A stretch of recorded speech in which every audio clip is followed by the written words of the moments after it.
Okay, good afternoon, everyone. So today, this is the last colloquium of the semester, and so we are very happy to have with us Adrian, who is now emeritus professor at the department. He joined the faculty in 1986, and he obtained his PhD before that in the University of Texas. He did several postdoctoral research in different places. And all his work has been, highly recognized by the community. He's a fellow of the American Physical Society. He's also a fellow of the AAAS. And he has worked a lot in cosmology, astrophysics, and also in astrobiophysics, which is the topic of today. And we're very pleased to have Adrian here back in the department to give the colloquium. It's now a tradition. Everyone that retires has to come here to give a colloquium. So thank you very much, and let's welcome Adrian.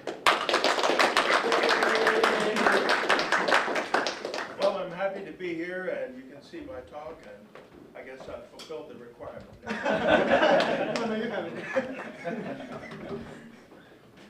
So, some of you are going to see a lot of things that are familiar, because this is an ongoing project that's been going for some years, and this is kind of an update.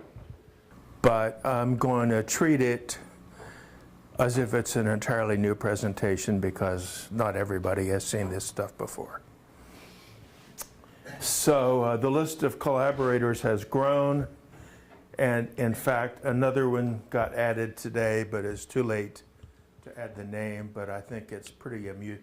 It will be somewhat amusing to many of you to note that this person is a member of the D0 and CMS groups. Okay, so Franquio Marinho from Brazil. I don't know if I pronounced that right or not. You can correct me later.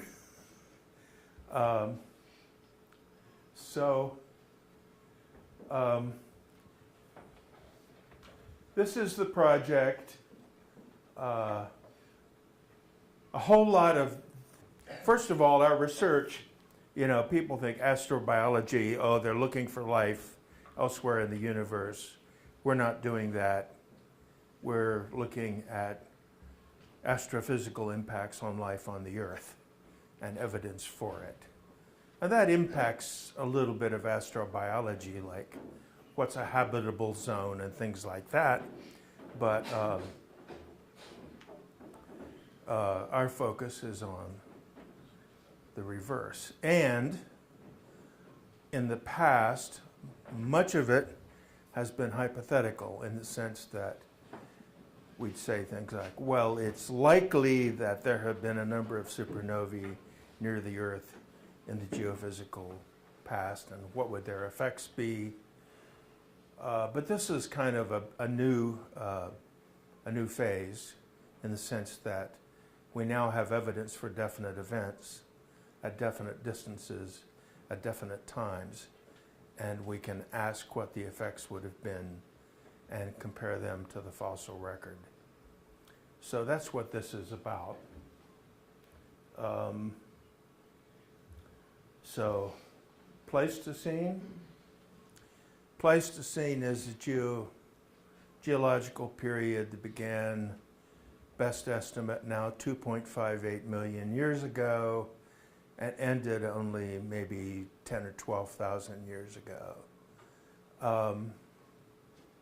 A supernova, you all know what a supernova is.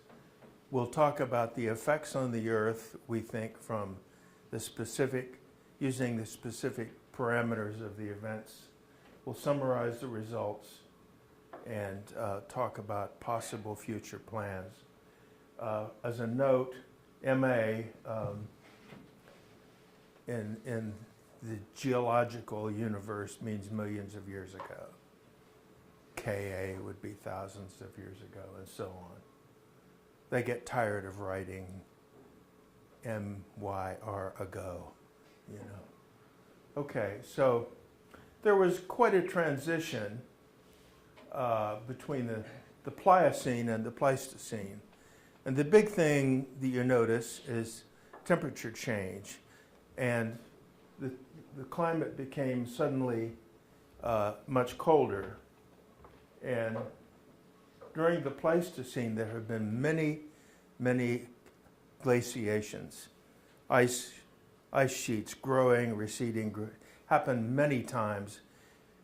In the history of Earth, that's rare. That a long period, many tens of millions of years without glaciations. But just in the last 2.5 million years, there have been a lot. So the Pleistocene is our period now? The Pleistocene is from about 2.5 million years ago to about 12,000 years ago. 12,000 years ago, it warmed up a lot.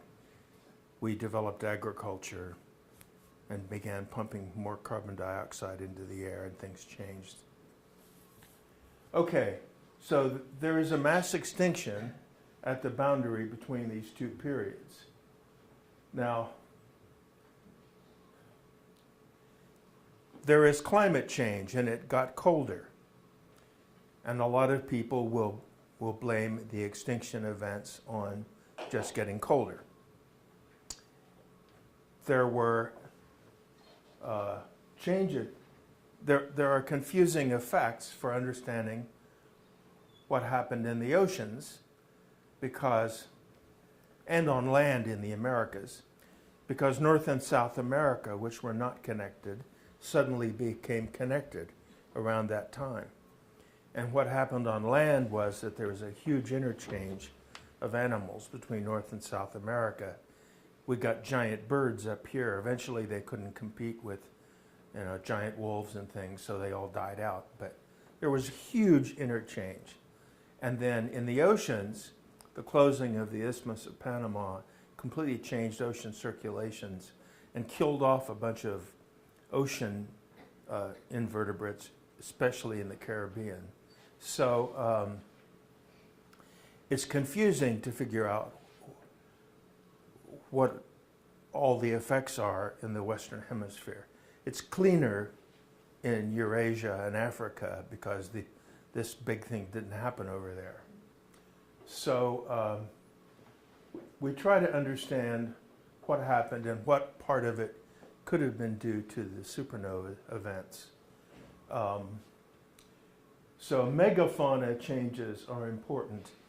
In other words, a lot of the extinction events, other than clams and corals and things, were from really large creatures. That's one of the interesting things about this period. So there's geochemical evidence that indicates at least one supernova in the not too distant past, about 2.5 million years ago.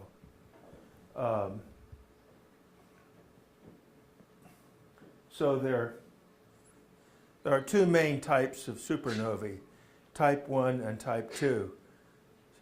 Astronomers have considerable imagination when it comes to naming things. And in accordance with astronomical tradition, type 2 supernovae come from pop 1 stars, and type 1 supernovae come from pop 2 stars.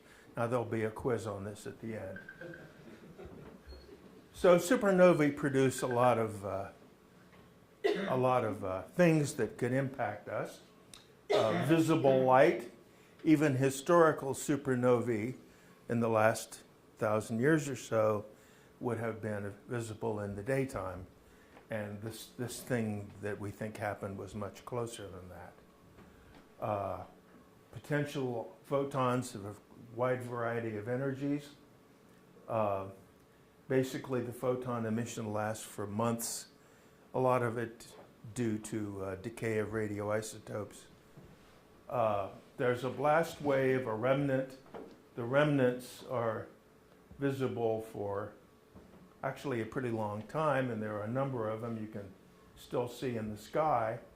It's important for this that they synthesize heavy elements, and for the recent work, iron-60, which has a long enough half-life that it can still be detected, and so the blast of debris with iron-60 included could potentially be detected on the Earth. And in the 90s, Brian Fields, Dave Schramm, and John Ellis wrote a paper outlining possibilities for detection of various isotopes. And that's been the basis for what happened. And then there are cosmic rays which diffuse outward from the remnant over a period of thousands of years.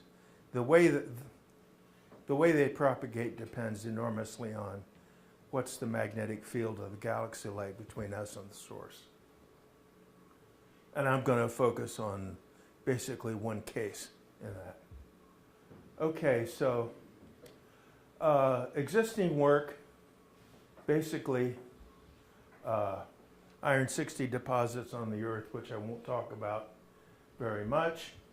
The distance is estimated as about 50 parsecs, 150 light years.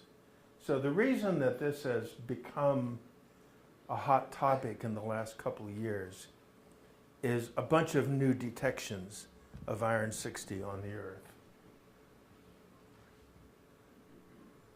This is Sean Bishop's slide. I don't do anything near this fancy here. So mostly the iron-60 arrives in the form of dust, the upper atmosphere, probably electrically charged dust, mixes into the atmosphere, settles down. Now we have iron oxide grains. They sink to the bottom of the ocean, and they now end up in sediment or as a coating on the outside of manganese nodules, or in some cases get incorporated into bacteria that have actually iron-containing organs that are sensitive to magnetic fields. Why a bacteria would care which way is north, I don't really understand, but apparently they do. So this is one figure. Bunch of new sites marked by circles where there are new detections of iron-60, and then in 2016 detections in lunar crust samples. Those are from the Apollo missions, reanalyzed. So you can't get a date from those, but you can get an estimate of the flux, and it's sort of consistent with the whole picture. Detections in space, direct detection of iron-60 flying around, and even detection of iron-60 in the detecting nodules of the bacteria, magnetotactic bacteria, all roughly consistent with one another. Okay. So this gives a rough idea of the estimates of the supernova rate. So there are maybe 3 per century in the galaxy, but you can't see most of them because there's junk in the way, especially right along in the plane. But the rate is such that you get about 1 every 10 million years at a distance of 30 parsecs. And that scales as the inverse cube, as the cube of the distance, except for when you get more than about 100 parsecs distance, then it's inverse squared because you're seeing disk-like configuration of the galaxy. But so since the formation of the Earth, there ought to be multiple events less than 10 parsecs, and that's a distance for which the effects would be catastrophic. And that's what most of the discussions have focused on up to this point. But at the 50 parsec distance we're talking about, there should be one about every couple of million years. But it's important to remember that you don't expect a nice, steady spacing, because the kind of stars that give you these things are typically born in associations and all about the same age, and they all tend to explode around the same time. So you expect to see a burst, many of these happening, and then nothing for a long time. So this is the a time averaged rate, a couple million years. But it suggests that it's something that you might see in the relatively recent geological past. So, two main types, and type 1, probably not what we deal with. The detailed analysis done mostly by Brian Fields and his student Brian Fry. We have an overload of Brians here. Suggests that a type 2 supernova is more likely. And 2P appears likely based on their analysis. And interestingly, 2P is also the most common type of type 2. So we had to assume something for our analysis, so we assumed type 2P, and mostly that means that there's a lot of obscuration, so the visible light and the UV light is not as intense as you might expect. P means plateau, and basically the thing cools off and becomes less UV and more visible, and then kind of stops and stays at the same luminescence for a while and then continues down. So P is for plateau. Not extremely important for what we're going to be doing. Okay. So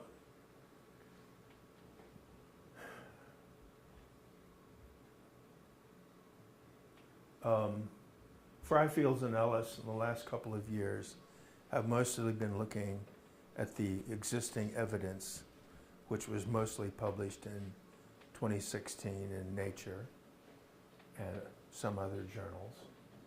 Compare the iron 60 deposit to estimates. There's a factor of 2 uncertainty in many of these things. In their work, in our work, there are factors of 2 all over the place. You kind of hope they'll cancel out. But when you're working at the edge of reality, it's harder to get more precise numbers than that in these first cuts. But type 2 is much more likely than 1A. You couldn't hardly get enough iron 60 out of a type 1 to do this. And so we did a whole study with the distance being 100 parsecs and published one paper, and then this evidence came out that it's actually more like 50 parsecs. So we redid it all. So I'm going to focus on the 50 parsec results.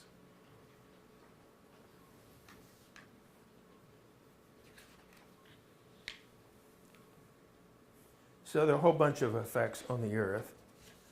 There are direct radiation effects, direct meaning quite direct. Gamma rays and X-rays, high energy cosmic rays. They're direct effects and they're secondaries. Muons are produced in the atmosphere, and that's significant when you have a large flux of high energy cosmic rays, biologically damaging blue light, for which we have spin-off concerns. And then there are indirect atmospheric effects. Ionization produces oxides of nitrogen.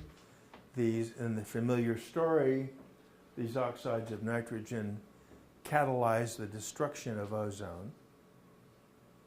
And the destruction of ozone reduces the shielding that keeps ultraviolet light from the sun, particularly UVB, away from the Earth. And so a burst of this stuff would damage the ozone layer much worse than what our Freon mistake did. And if it were merely a burst, you'd have a healing time of 5-10 years. But in this case, it won't be just a burst. So then the thing about clouds. There are a lot of effects that we can't really assess. For example, there have been claims over the last 15 years or so that cosmic rays induce cloud formation. This is very controversial, and as far as we can see, the weight of the evidence is kind of against it. And that's about as much as I can say. It's so uncertain that we don't consider it.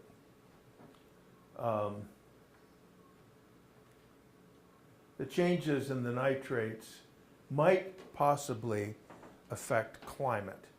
They don't look severe enough to affect climate, but who knows? There is a climate change between the Pliocene and the Pleistocene. It would be really nice to have some neat explanation for the climate change, but we can't do that. Not reliably. Another place that we're just beginning to understand things is lower atmosphere ionization. I'll come back to that, but the word lower is of extreme importance here. So let's look at direct light effects.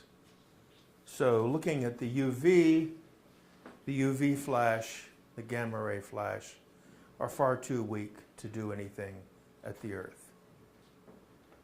From everything we know about these events.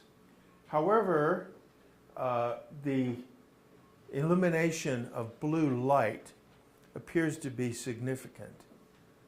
So, for example, melatonin suppression in animals, behavioral changes in tree frogs, all over the animal kingdom, there's evidence that exposure to blue light at night is quite harmful, even to the extent that people exposed to nighttime light under fluorescent lights have a higher rate of breast cancer. So it's a big concern. The thing about this is that the effect is big enough to see, but it would only last for a few weeks. So I think there's no chance that we would ever see this effect in the fossil record. It would just be a blip on that time scale.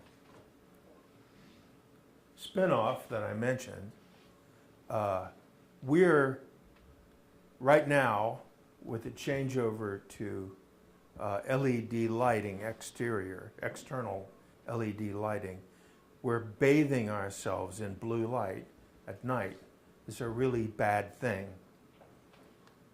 and it needs to get under control. And it's not getting under control because there's too much money to be made and humans are responding to cheaper illumination, not by reducing their energy expenditure, but by putting in more lights so their energy expenditure stays high. So I've been working on this relative to streetlights and other things in Lawrence. So if you look at today's journal World, you see an article about that and see some examples of evasive behavior by particularly West Star, who I learned gets paid by the kilowatt hour for the streetlights they provide. So they have no incentive to cut energy use. Okay, cosmic rays at the Earth. So it turns out that if you assume a flux of cosmic rays from a supernova, what you get at the Earth depends drastically on the magnetic field between the Earth and the supernova. So we basically looked at three cases. If the field is largely regular and largely transverse to the line of sight to the supernova, you get next to nothing at the Earth and you can forget about the cosmic rays. If the magnetic field is aligned along the line of sight, you get a really big flux of cosmic rays, very powerful. And third case, which is the only one I'm going to talk about because I think it's the one that's the most reasonable. We think that there is this thing called the local bubble. This is an artist's conception, computer simulation. The Earth's kind of right on the edge of the local bubble.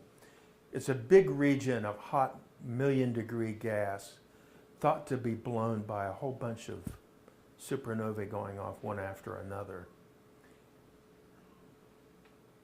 And some of the reconstructions of what happened suggest that there was a whole burst, an association of stars that were probably born together and went off together at all about the same time and made the local bubble. I guess it's about 100 parsecs long. And apparently the magnetic field inside it is very weak. It appears to be generally weak and disordered, and maybe about 1/10 the strength of the average magnetic field in the interstellar medium. So with that kind of field, the propagation is diffusive. And so our collaborators did cosmic ray propagation calculations for all three cases. But in the diffusive case, they didn't do a full electromagnetic thing. They just assumed diffusion. And that's the most reasonable one given what we know about the local interstellar medium. So this is the varying cosmic ray flux. Now, this each curve is a different time, and the time is essentially counting from the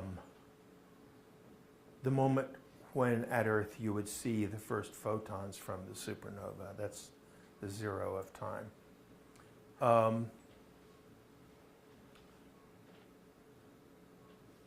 This is with the diffusive approximation. It's a spectrum from 10 GeV to 10 to the 7 GeV.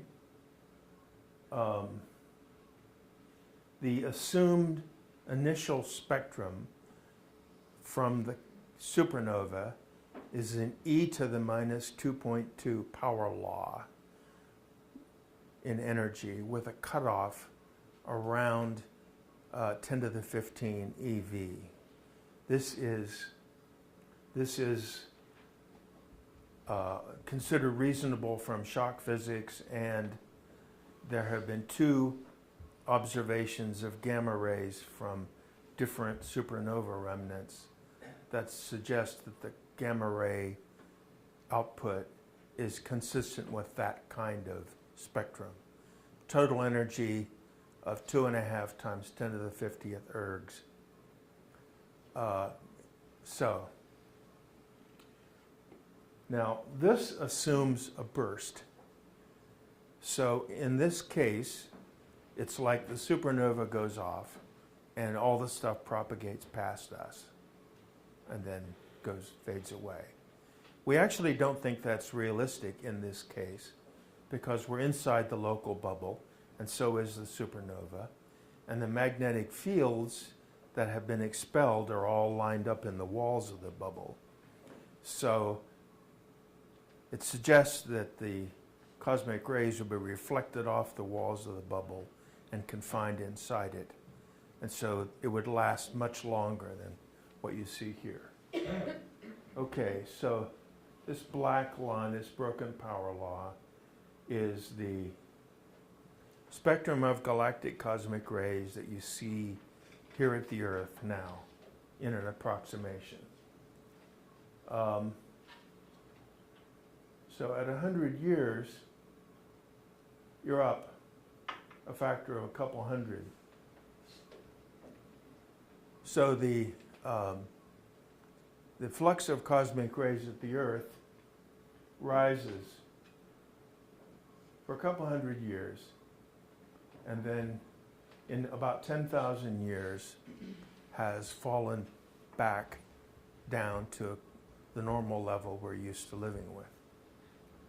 So given the local bubble, you could expect this to be much more of a steady state thing.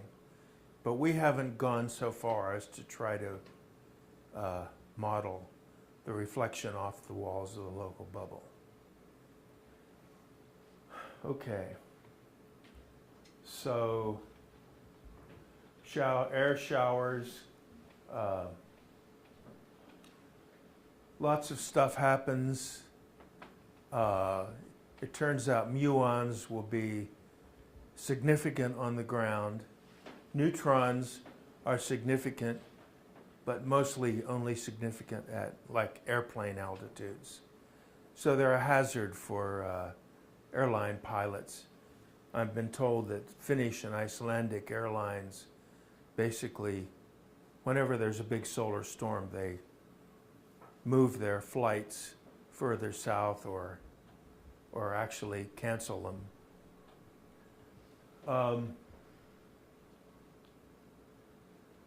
So there are isotopes created in the atmosphere. The ozone depletion is an indirect effect of ionization. So these air showers have a lot of effects. So muons are quite penetrating and damaging. So one of the main products of the cosmic rays that affect the Earth are the muons, which reach the ground in great quantities and can easily penetrate hundreds of meters of rock or a kilometer of water, and I guess are a big noise background for a lot of underground detection experiments. So the number of muons gets enhanced. So this muons are enhanced by more than 2 orders of magnitude above the normal background. We are exposed to a variety of sources of radiation. One of the biggies is inhalation of radon, which will decay in your lungs and is actually a big source of lung cancer. Another big background source of radiation is irradiation by muons from air showers, from cosmic rays. Estimates of the muon irradiation, maybe it contributes 1/5 of the total radiation dose we get. So the muon background is going to increase a great deal. And this is the muon. So the red band is the region of uncertainty. The lower part of the red band is the case of interest to us today. The upper part of the red band is the case with the aligned magnetic field, which we don't want to think about. And the black line is what we normally get exposed to. So you can see that the muon dose goes up a lot, like a factor of 100 or something. And it's hard to evaluate this because the muon flux peaks at about a GeV, and there's actually very little biological data on the biological effects of muons. And it's almost all for MeV muons. So it's hard to assess entirely what this means. But we know that the radiation level goes up.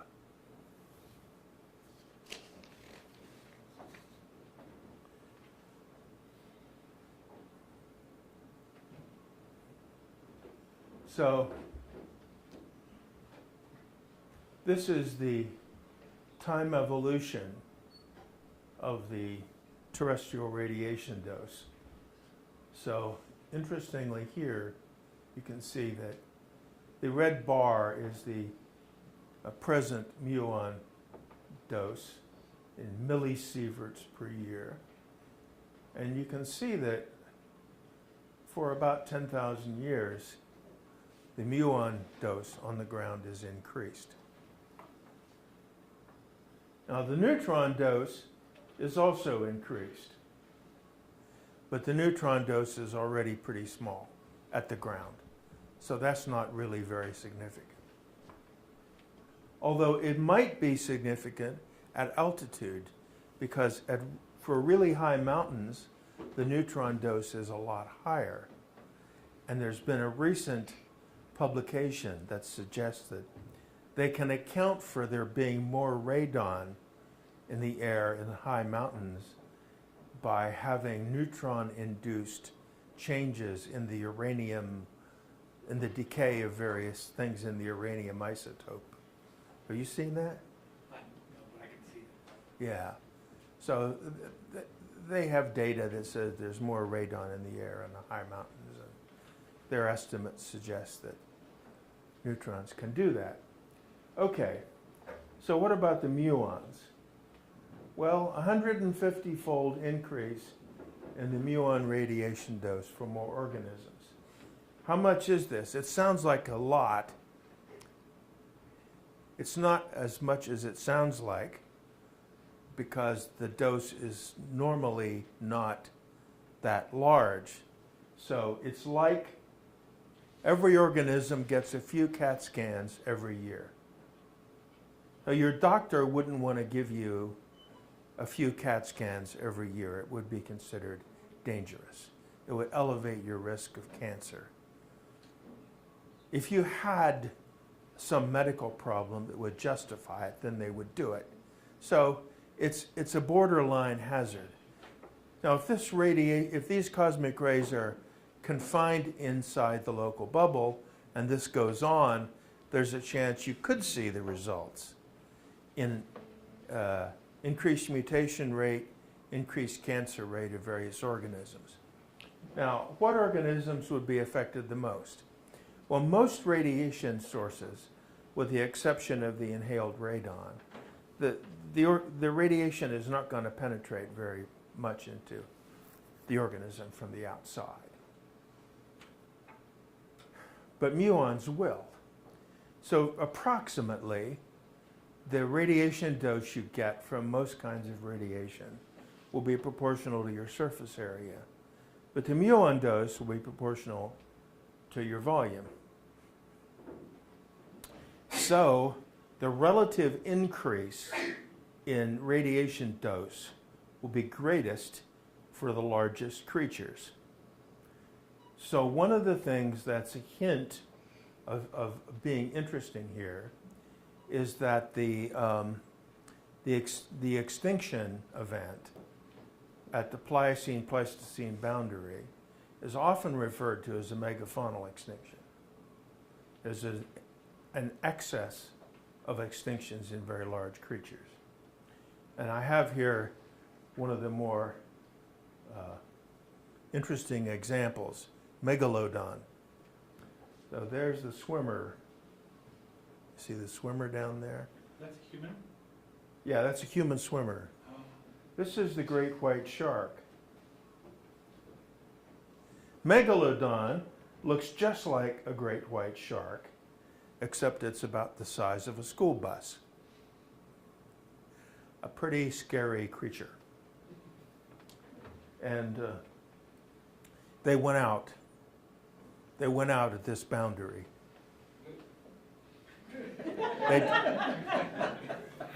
You wouldn't want to go swimming in the Pliocene in the ocean. If you remember Jaws, I think this thing is kind of like the size of the creature in Jaws. And they really look just like a great white. It's amazing. Okay. So, interesting speculation. Atmospheric effects. So these are plots of ionization as a function of altitude.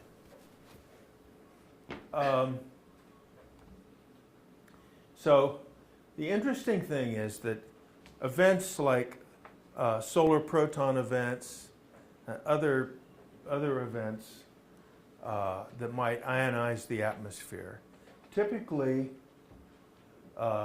peak ionization is about this altitude. And if you want to have a lot of ozone depletion and other effects, you really need them to be as energetic as possible to get down enough to be in the stratosphere. But that cosmic ray spectrum that we simulated peaks out down here around 10 kilometers in the troposphere.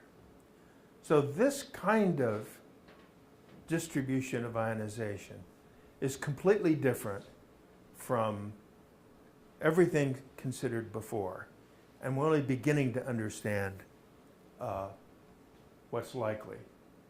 But one of the strong possibilities is an increase in cloud-to-ground lightning.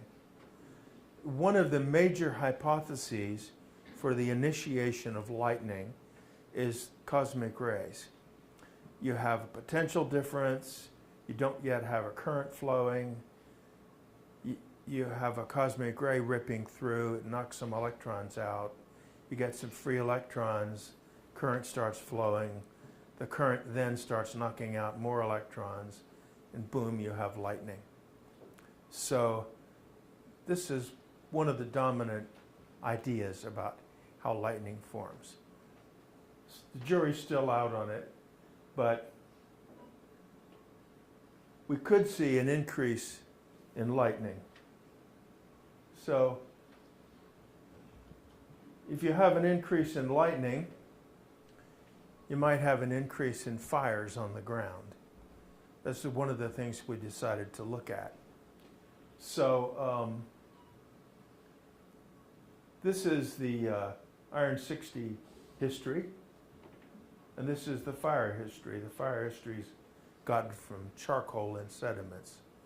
And certainly the data is not complete by any means, but there are two big bumps in the iron 60 history and two more in the charcoal history, suggesting more fires. It's thought that there may well be more supernova explosions back here, but you're getting into higher, more difficulty in detection, because remember the half-life of iron 60 is about 2.5 million years. But it looks interesting to consider. Pardon? You have, on the fires, you have some points, but you also have a curve. Yeah, the curve is a fit to somebody else's data, another set of data that the authors had lost or something and they couldn't get. So they're independent of one another. So let's explore the fire possibility. So our Potsdam collaborators did simulations of a tenfold increase in the number of initiated fires. And that's less than the increase in atmospheric ionization. We don't know how to turn one into the other, but we decided to look at a 10% increase. And the plot is the changes in tree cover from the simulation. So the increase in fires brings out decrease in tree cover. And one of the most interesting things is that right here is one of the places where the tree cover is great. Olduvai Gorge is in that area. That's where humans may have first gotten out of the trees and onto the ground, which they would have had to do if the tree cover was lost. So why is this so spotty? Why are there like little spots of like loss of fire? This thing has patched into it all the data on local conditions at that time. Oh, I see. So there have to be trees already there. There'd have to be trees there to see a reduction. I'm guessing you'd have to be a bit dry if you wanted to have the trees taken out and not grow back again. All those kind of things. So we have this interesting thing that we know tree cover went down in that place at that time. We already know that. And it came out of the simulation as well. And that's interesting. Secondly, we know that we predict a big reduction of tree cover in the American Northwest around the same time. That has not been tested, confirmed. It's a prediction of the model. So we predict that happened.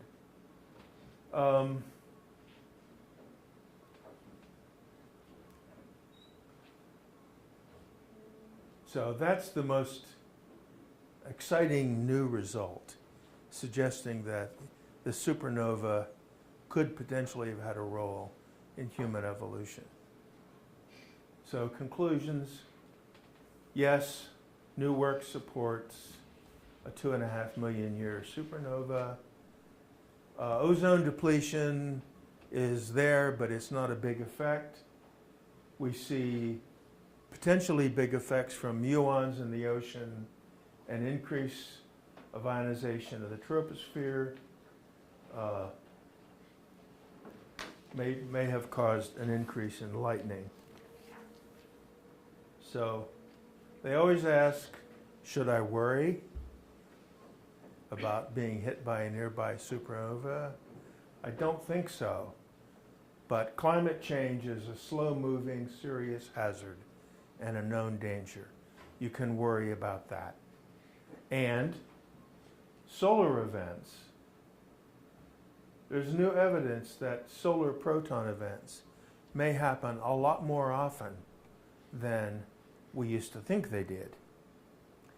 And they can be quite serious for us, although they were not serious for pre-electromagnetic civilizations.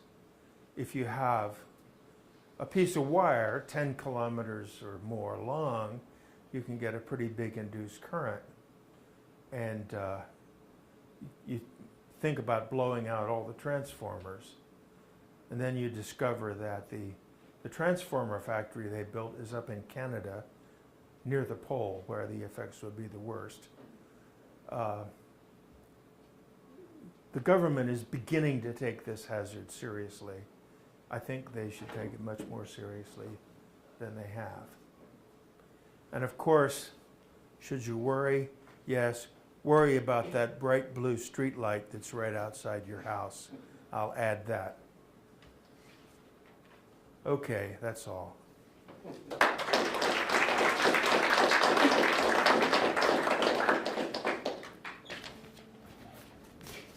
Yeah. Can you go back to the one with the tree coverage? The one with tree cover? Yeah. There. When is this supposed to have taken place? 2.5 million years ago. 'Cause, I mean, They that- turn on the lightning increase and let it run for 100 years till it kind of stabilizes, and this is what it looks like. Yeah, I just wondered about the northwest, because that's the Columbia River basin, right?